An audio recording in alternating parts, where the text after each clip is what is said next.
அவங்களோட கொள்கைகள் கோட்பாடுகள் கம்யூனிஸ்ட் சித்தாந்தங்களோட இருக்குன்னு நீங்க கருதுறீங்களா? அதெல்லாம் ஒரு கத்திரிக்காயும் கிடையாதுங்க, ஒரு மண்ணாங்கட்டியும் கிடையாது. கொள்கை கோட்பாடு அதெல்லாம் ஒன்றும் கிடையாது.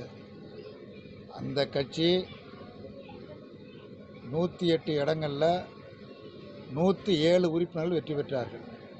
இடம் 108, உறுப்பினர்கள் 107.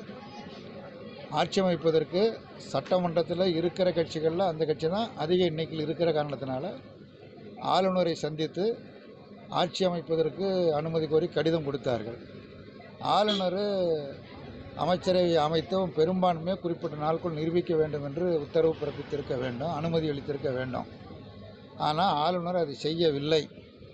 எப்படி சசிகலா காலத்தை நீடித்து பிறகு நீதிமன்ற தீர்ப்பை விரைவுபடுத்தி அவங்க ஜெயிலில் அனுப்பிச்சிட்டு வேற ஒரு ஆட்சி அமைச்சாங்களோ அந்த மாதிரியான ஒரு ஆட்சியே தமிழ்நாட்டில் அமையாமல் இருப்பதற்கும், அந்த வாய்ப்பை பயன்படுத்தி தமிழ்நாட்டில் பாரதிய ஜனதா கட்சி மறைமுகமாக ஆட்சி நடத்துவதற்கு மேற்கொள்ளப்பட்ட முயற்சி முறியடிக்கப்பட வேண்டும் என்ற காரணத்திற்காக இந்திய கம்யூனிஸ்ட் கட்சி, மார்க்சிஸ்ட் கட்சி மற்றும் சில கட்சிகள் வெளியில் இருந்து ஆதரவு தெரிவித்தன. அதுக்கு மேலே ஒன்றும் கிடையாது.